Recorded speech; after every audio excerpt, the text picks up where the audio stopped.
तो और बुढ़िया से कहा क्या, क्यों बुढ़िया अब तुम्हारे यहाँ कोई उत्सव है क्या? सुनकर बुढ़िया ने कहा हाँ, आज मैं संकटा जी के लिए सुहागनी खिलाने का आमंत्रण दिया है, किंतु जब गिन कर 7 लड्डू बनाती हूँ तो वो लड्डू अपने आप ही 8 बन जाते हैं। मैं इसी बात से बहुत चिंता में पड़ गई। बुढ़िया की बात पर संकटा जी ने कहा क्या तुम किसी बुढ़िया स्त्री को भी निमंत्रण किया है? बुढ़िया कहने लगी कि नहीं, मैंने तो ऐसा नहीं किया, परंतु तुम हो कौन?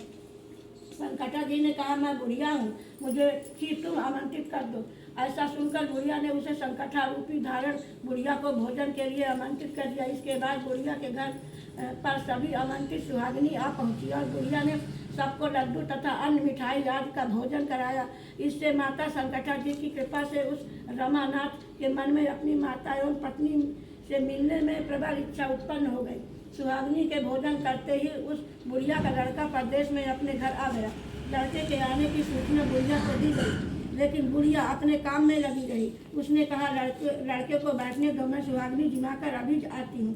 लड़के की बहू ने पति आगमन का समाचार पाकर पति के स्वागत वहाँ से तुरंत प्रस्थान कर दिया। लड़के ने अपनी बहू को देखकर मन में विचार किया कि मेरी पत्नी को मेरे प्रति कितना प्रेम है, जो खबर पाते ही मुझसे मिलने के लिए चली आई। परंतु मेरी माता को मुझ पर जरा भी स्नेह नहीं है, क्योंकि खबर पाकर भी माता ने आने की बात न सोची। जब पूजा का काम समाप्त हो गया और सब सुहागिनी भोजन करके अपने अपने घर को लौट गई तो बुढ़िया अपने बेटे से मिलने के लिए उसके पास आ पहुंची। माँ के आने पर लड़के ने पूछा, माँ तुम कब तक कहाँ रही हो, अब तक कहाँ रही हो? माँ ने उत्तर दिया, बेटा तुम्हारी कुशलता के लिए ही मैंने संकटा माता से मनौती मांगी थी और उसी को पूरा करने के लिए सुहागिनी जिमा रही थी।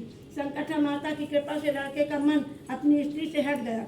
उसने माँ से कहा, माँ या तो मैं रहूँगा या तो ये रहेगी। बुढ़िया ने कहा, बेटा तुम्हें तो मैंने बड़ी कठिन तपस्या से पाया है, इसलिए तुम्हें मैं कैसे छोड़ सकती हूँ? तुम्हारे लिए चाहे बहू का भी त्याग करना पड़े तो मैं कर सकती हूँ। अतः लड़के ने अपनी स्त्री को घर से निकाल दिया। बहू घर से निकल कर बाहर आई और बहुत ही दुखी मन से एक पीपल के पेड़ पर चढ़कर बैठ गई और वहीं रोने लगी। उसी समय एक राजा उधर से जा रहा था। उसको रोते देखकर राजा ने पूछा, तुम क्यों रो रही हो? उसने अपनी सारी बात राजा से बताई। राजा ने कहा, आज से तुम मेरी धर्म बहन हो, इसलिए तुम रो मत और पेड़ से नीचे उतर आओ। मैं तुम्हारे सभी कष्टों को दूर करने का यथासंभव प्रयत्न करूँगा। राजा के मुख से ऐसी बात सुनकर वह स्त्री पेड़ से नीचे उतर आई और राजा के साथ साथ उसके महल में चली गई। घर जाकर राजा ने अपनी रानी से सारा वृत्तांत का सुनाया और रानी को संबोधित करते हुए कहा, देखो यह आज से मेरी धर्म बहन है, इसको किसी प्रकार का कष्ट नहीं होना चाहिए। राजा के यहाँ पहुँच कर फिर उसी रमानाथ की स्त्री ने संकटा माता के निमंत्रण सुहागिनी को बुलाकर भोजन कराया। लड्डू बांधकर रानी को भी न्योता दिया। जब सभी सुहागिनी लड्डू खाने लगी तो रानी ने कहा, मुझे तो रबड़ी मलाई तथा स्वादार्थ मिष्ठान भी हजम नहीं होते, तो फिर ये पत्थर सरीखे कठोर लड्डू कहाँ से हजम होंगे?